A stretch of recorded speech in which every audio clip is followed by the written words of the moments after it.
Hello everyone and welcome to Number 9 Farms. Today is day 10 of the Pantry Challenge. Three Rivers Pantry Challenge.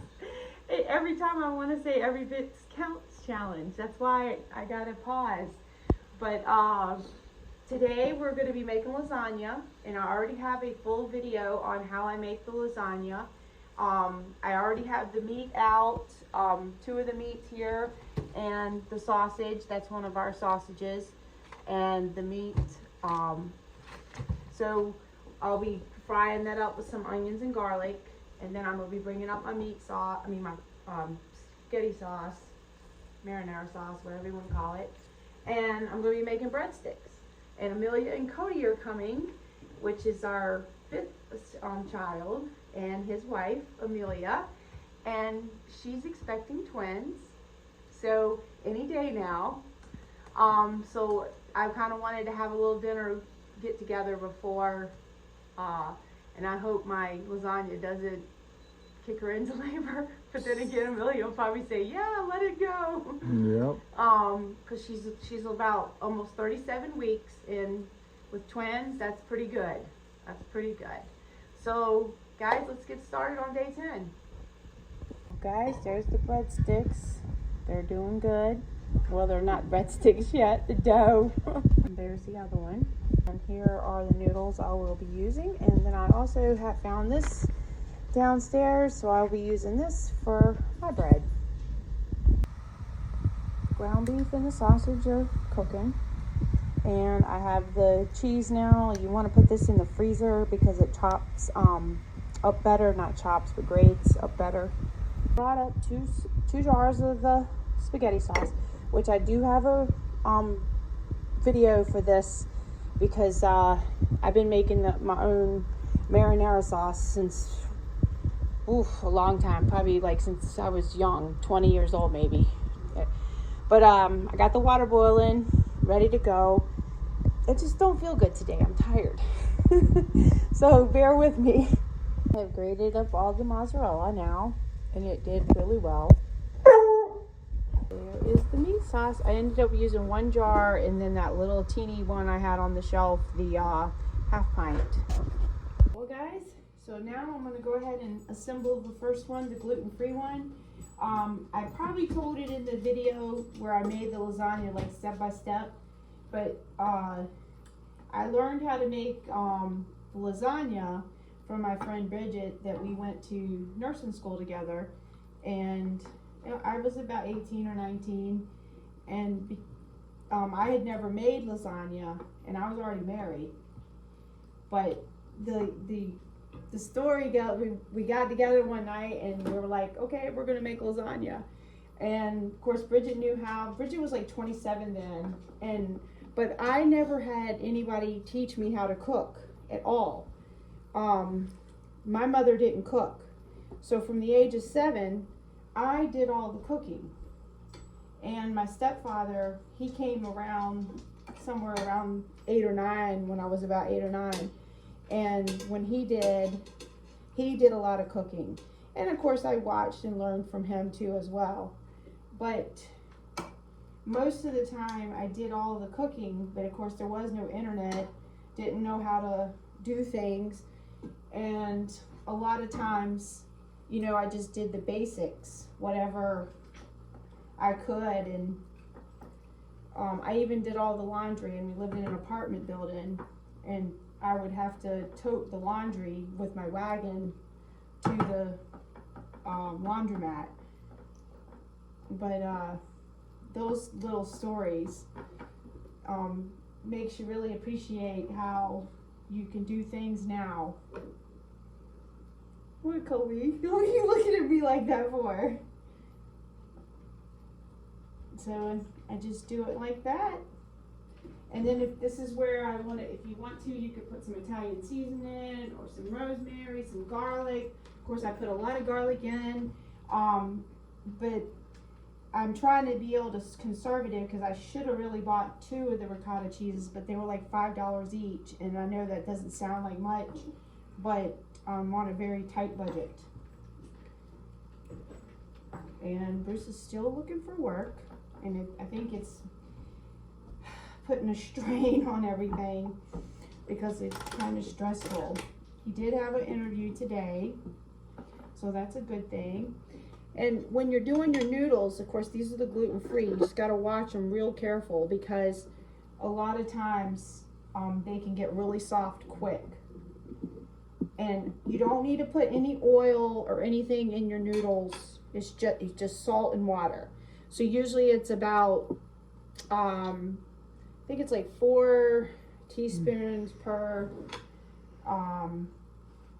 6 cups of water.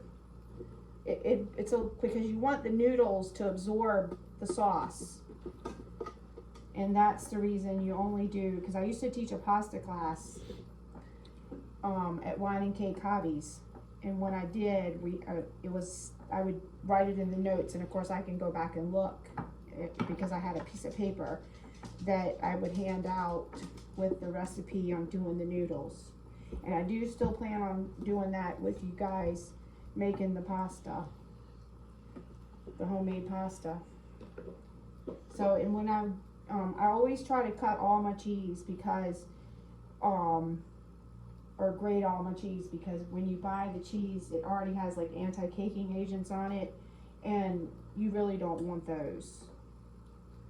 So as much as I try, but there are some cheeses I do buy, like my husband loves that Carolina Reaper cheese, which I like it too, but that one is already pre-cut.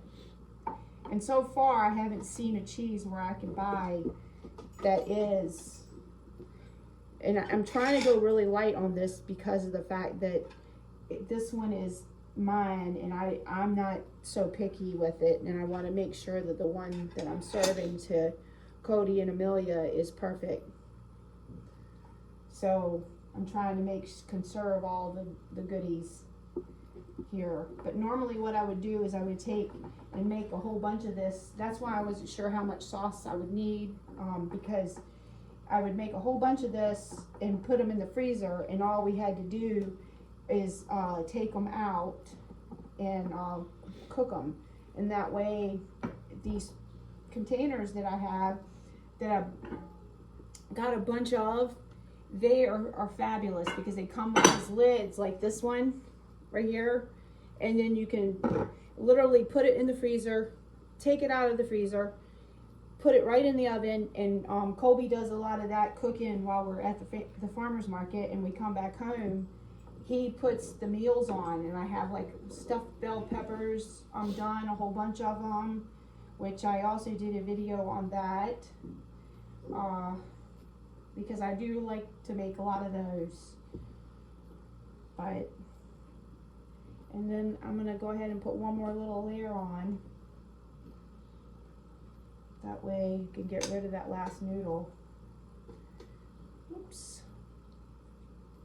Make mine kind of not too shabby. Right, Colby? Yeah. Now you can make lasagna. Let me get, you already knew, right? Yeah. I thought so. But I don't want to use too much. I'm scared because I want to make sure I have enough stuff for, because Cody doesn't like it when I make the stuff gluten-free. He'll say all the time, let me guess, it's gluten-free. And he's like, we prefer gluten.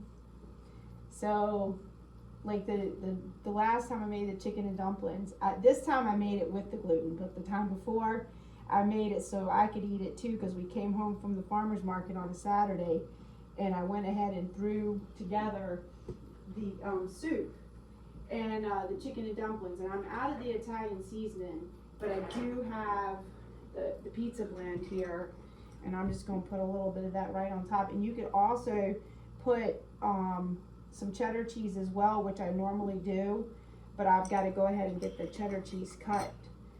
But there you go. Simple, easy, and it's absolutely delicious. So I have my iPad now, but I've cooking the blueberry pie here. My granddaughter's on the phone. She wanted to see we make jewelry together, but since I was doing this, but I did you know, make the breadsticks while we were on the phone. So she's still on the phone. Papa showed her the. And she is watching. Whoops. Papa showed her the snow. I think she's a little jealous. A little complicated for the for her today. and then let's see. If it snowed that much there, There is the lasagna. Lasagnas. And the oven is now just about ready to go in with the pie. Okay, I'm not good at this, so bear with me. We had 2 of these in the freezer, so I might as well use them because we had them for Thanksgiving and I ended up not cooking because everybody else made so many things and Kim made me a pie, so here we are with these. I'm going to use them up today. There. Guys, I made a little bit of butter and garlic together to go on top, and this is what she wants, that breadstick. Oh my goodness. There you go. That's it. You don't even like bread, so I don't know why you're. Yeah, she don't eat bread at all. Look, I told you. Rosie. Enjoy the bull. I know Rosie's got a. Amelia. Guys, we have a little bit of a more update here. We've made it from this far over today, and Bruce added some of the things up there, like the incubator, things that we don't have nowhere to store. Yeah. Well, we do have somewhere, but we don't. I want to keep it. Since it's styrofoam, we want to keep that. Anyways, but he's cleaning the jars off and stuff, and those the reason that the rings are still left on those pickles is because we have moved them around so much that he didn't want to move them and knock another lid off like he did a couple times now. But anyways, I just wanted to say thanks and for everything, and that the dinner was good, and we had a good time tonight, and it was just a nice time, and we're looking forward to the babies, and the recipe for the breadsticks is below. Thank you for watching.